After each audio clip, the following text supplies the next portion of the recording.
This podcast replay is brought to you by Choice Mortgage Bank. Fixed mortgage rates under 3.5%. Military veterans, 0 down, 100% financing. Call the owner's cell phone right now. Michael Codsey, 561-441-2730. That's 561-441-2730. Panthers are back in action tonight.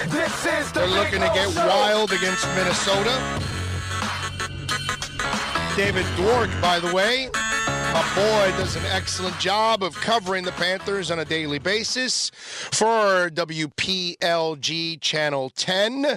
And you can follow David on Twitter like I and so many others do at David Dwork. You can also catch the podcast, Chirping the Cats, too. That's the other one that you can catch. Let's bring David aboard. David, how you doing, my man? I'm doing great, Orlando. How are you, my friend? I cannot complain, my brother. Are they calling you or are they calling me? What is that? Okay.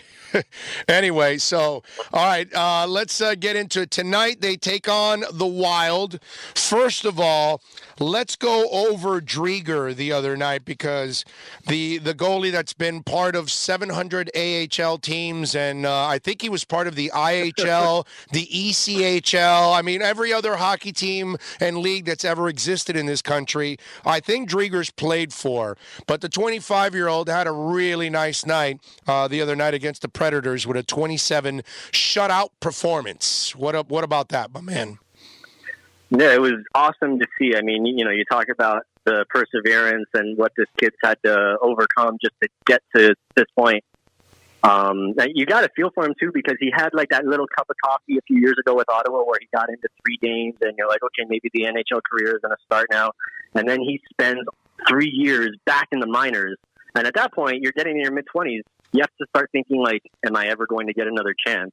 And then, suddenly, he gets that chance. And look what he did. 27 save shutout. He's getting another start tonight. And what I really liked about it, aside from the Drieger part of it, Big O, is how well the team played in front of him. Perhaps their best defensive game of the year. And you have to wonder, maybe, being that they knew it was such a big deal for Drieger and the rookie goalie, it might have maybe gotten them to take it to that next gear a little bit. And I'm hoping that it's a bit of a springboard to continue that great defensive play, regardless of who's in goal. Just keep playing that great defensive game. And so we'll see. Tonight's another good chance for them to do that because Minnesota is a team that plays a tight game. They're a very stingy team. They're not a very offensive-minded team. So Florida should be able to hopefully flex their defensive muscle again tonight. So I think what David Dwork from WPLG is telling you is that the team hates Bob and they like Drieger. No, of course not. All right, so Bob is in goal tonight, right, I would imagine? No, Drieger's back in net tonight. Wow, so this is like a flat-out benching. No. It's not that at all. I think Quenneville he wanted to give Drieger the chance on Saturday. The hot hand? He did so well with it. The hot hand exactly. thing? It's the hot hand thing. Quenneville, he said yesterday, this isn't part of the plan, but we're just going to reward Drieger for his great game.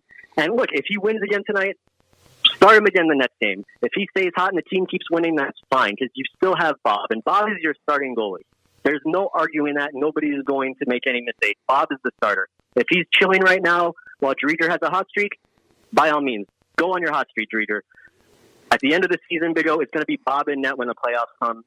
And, that's just the way it's going to be. But for now, I'm good with Drieger and his hot streak. Like, hopefully it becomes a hot streak. Okay. Not get ahead of ourselves. Okay, well, wait a minute, David. You're assuming everything goes smooth. You're assuming that Bob gets back to being Bob. But Bob has not been Bob, and this is why we're at where we're at right now, that they went and got a Drieger and brought him here, and they're starting him again. This is, to a certain extent, it's a benching, dude. You don't give somebody $70 million and not start them. You don't guarantee that kind of money and not put that guy between the pipes night in and night out. This has to be digging at Bob a little bit, whether I know he's got his money, but if he has any kind of professional pride, this is a hell of a shot to his ego, dude. No doubt. Bob's not happy, and he's not happy with the way he's been playing. I don't think he's been particularly happy with some of the defensive effort in front of him the first part of the season. And yeah, I mean, I don't want to call this a benching because I don't think this is a benching. I don't think that Bob has been demoted from his job or anything like that. I think he's definitely going to take it on the chin because that's how he takes his game very seriously, and that he's struggling is certainly, under his skin. But I don't think it's anything more than just what it is in this moment. And yes, I am expecting, I don't want to say assuming, I am expecting that Bob will turn things around and be the goalie that he's been throughout his career, the one that they're paying him to be. And the slow start thing is something that's plagued him throughout his career as well. So that kind of plays into my expectation that he's going to round out into his usual form. But look, but David, that slow start stuff. I read all your articles, not only yours, everybody else's. That was October. We're in December. The slow start now is October, November for him. And his history, it was October, and then he picks it up after that. He did not pick it up in the month of November, and now we're into December. So he is not. Remember, we have to hold him to a completely different standard than most goaltenders. He has set himself to be an elite goaltender. He has not played elite in the first 2 months of this season. Those are the facts, and that's why they're experimenting with Drieger now. And I got to tell you something. This organization shows me a lot of balls to be doing something like this. All right, and it shows you also how committed they are to winning, that even their $70 million goaltender, if he's not working, they'll try something else.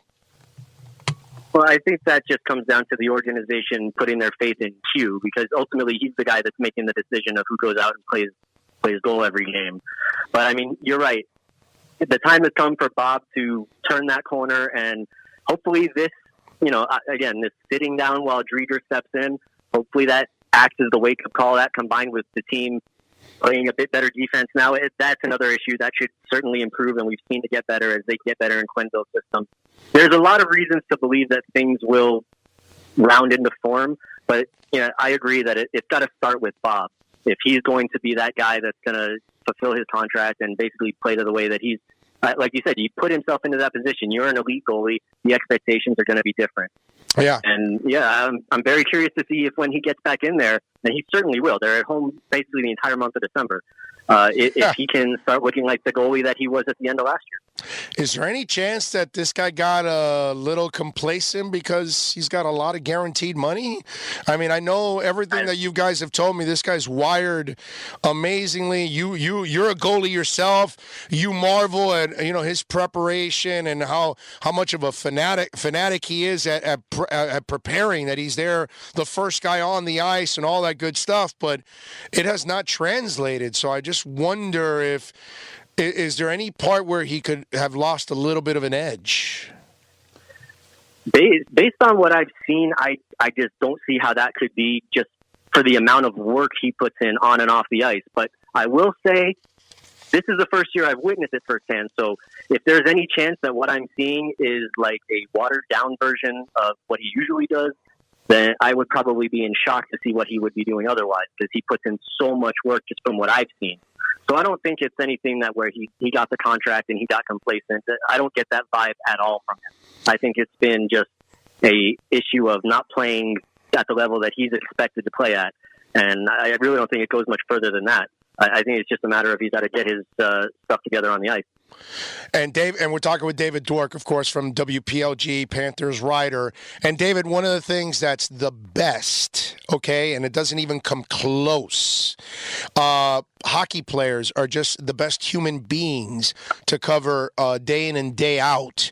And I say that because we watch what's going on with the Heat and how they have to deal with the petulant child that is named Dion Waiters.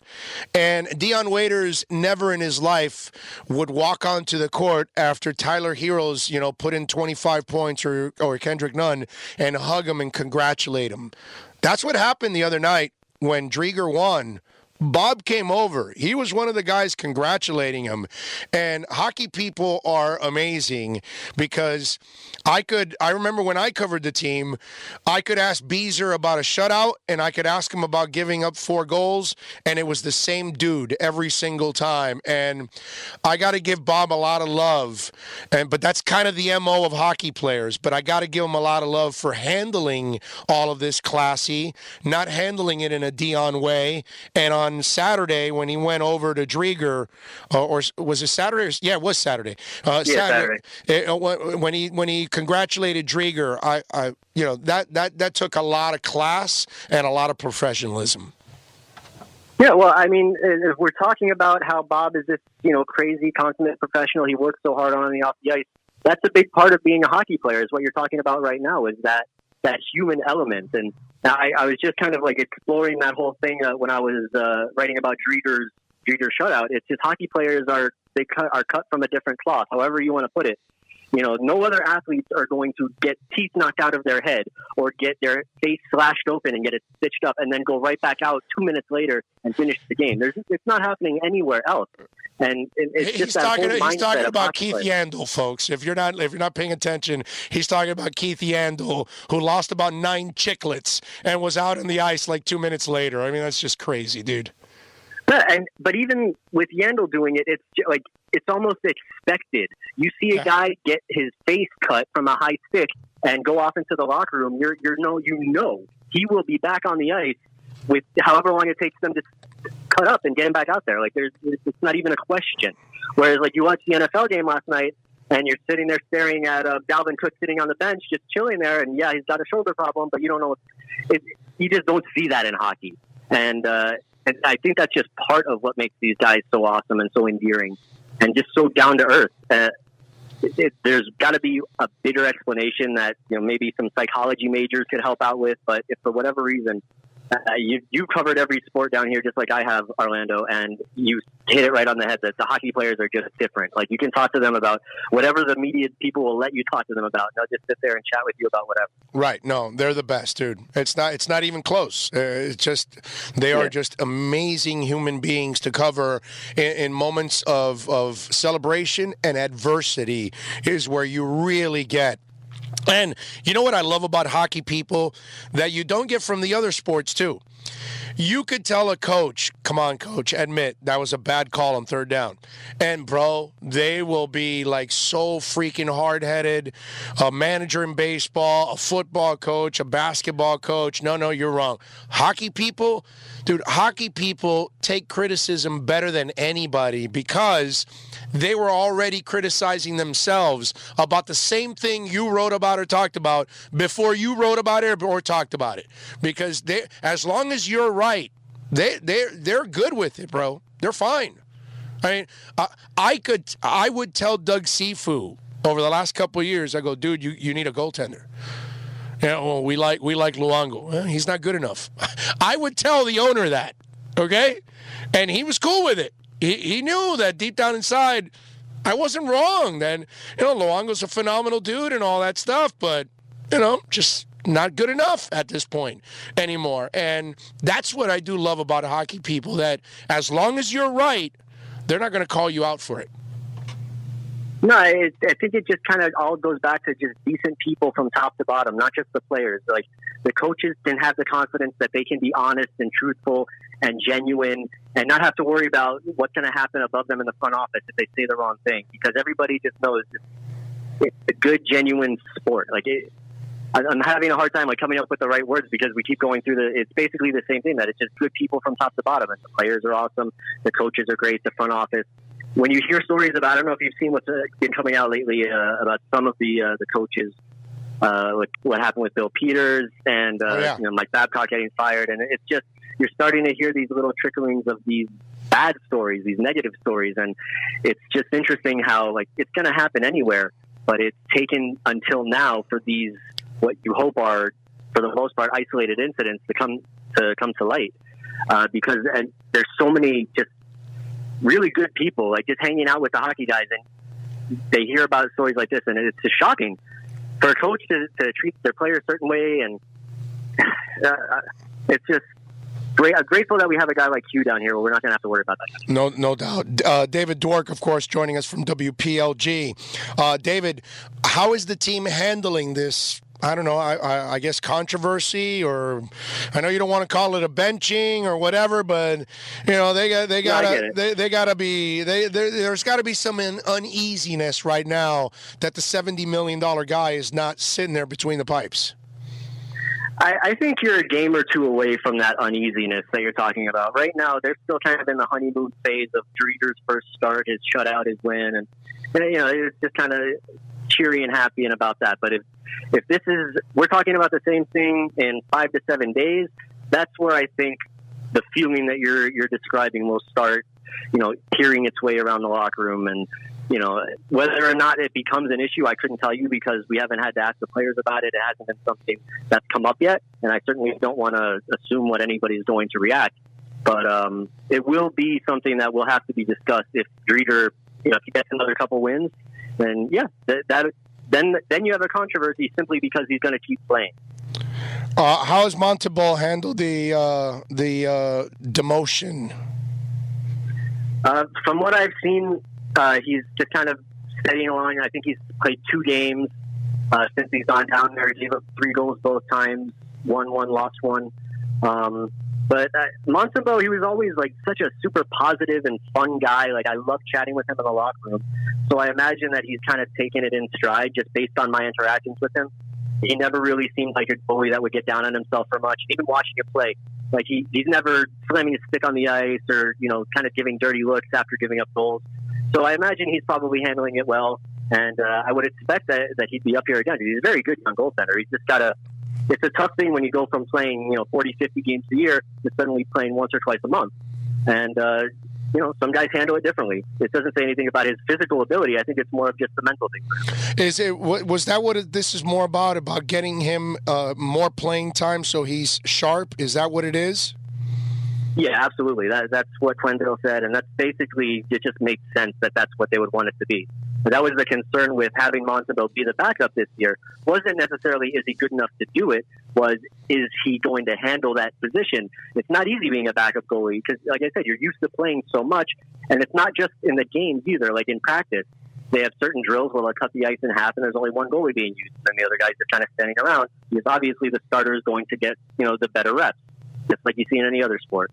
Yeah. So it's a whole well-rounded experience, and I just think that when they saw him struggling, and you could see that it was a mental thing, because look at the games that he played where, the Rangers game where he gave up, I think, 4 goals or 5 goals in the second period, and then came back and looked like a completely different goalie in the third period and overtime. And that it's not a skill thing. The skill is obviously there. So, but yeah, I would think that Montebeau is going to start probably 2 out of every 3 games down there at least, and just kind of get his mojo back. Strawman the other night has 2 goals, and I got to tell you something, David. One of the things that I've loved about this season, it's Achari, it's Connolly, it's Barkov, it's Trocheck.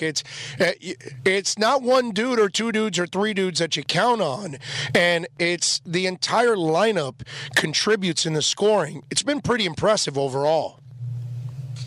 It's interesting. The first 3 players you mentioned, the Strawman, Achari, and Connolly, are all 3 of the lesser highlighted signings from the summer. There was Bob right, and there was Q, but look at how well-rounded this roster is now. Look at how this lineup, top to bottom.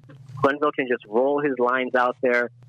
We talked about Achari, and that 4th line with Toninato and Sevier has been just, for the most part, they've been great this year, especially defensively.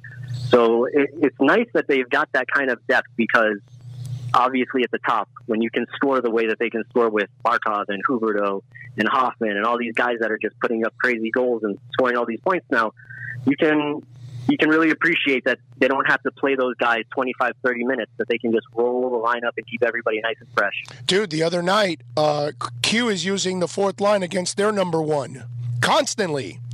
And what does that say about that Achari line, right? I mean, that's amazing, dude. Yeah, that's been kind of the way they've been used all season, is he's put that line out there against whatever the opposing team's top line, whether it's an Austin Matthews line or a Steven Stamkos line. whatever their top line is, he's putting that fourth line, that of Noah Chari, Colton Sevier, and at the moment Dominic Toninato, who's actually older than the guy who was previous there in Dryden Hunt. And they're just going out there and, for the most part, they're playing amazing against these highly skilled offensive lines. And it all just kind of ties into what I was just saying, that Q was able to keep everybody fresh and keep the minutes, for the most part, 5-on-5 very even. And for Barkov, it's big, because last season you were seeing games where Barkov was playing so many minutes towards the end of the year. Yes. You just don't want to burn a guy out, especially this year when you're planning on, at that time, being on a playoff run instead of winding things down. I'm with you. Let's wrap it up with this, David. Give us a preview of what we're going to see tonight against the Wild. What do you expect? I expect a pretty tight checking, for lack of a better term, boring kind of night, because Florida's definitely they want to play defense first. Minnesota is a very tight checking, stingy team, and I would expect Florida's offense to show up a bit more than anything else tonight.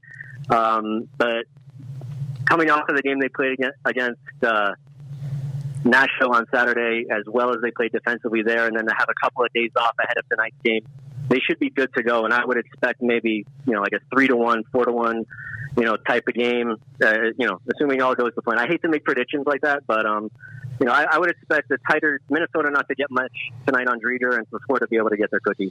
That'll be amazing. And that'll create more controversy if Drieger kicks ass tonight. Oh, Lordy. Either way, Big O. Oh, Lordy. Back this weekend. So stir it up, David. Stir it up. Stir it up on those articles. Stir it up. Follow him on Twitter at David Dwork, man. Catch his work, and tell him about the podcast, baby. Chirping the Cats. Chirping the Cats has been awesome so far this year. I've had a lot of cool former players. I've got the next one is going to have Jonathan Huberdeau on it. That's going to drop probably after the weekend. So it's been great, man. And I'm going to start answering questions as well. So if anybody has questions to answer on the podcast, send them to me on Twitter, or you can email at chirpingthecats@gmail.com. Just send them in, man. I want to start interacting with all the fans. Hoobie-doobie-doo. There you go. All right, David, enjoy the game tonight, my brother. We'll be watching. You be good. All right, Big O. Take care. Thank you, my brother. There you go. Appreciate you helping us out on a day where the voice is hurting today.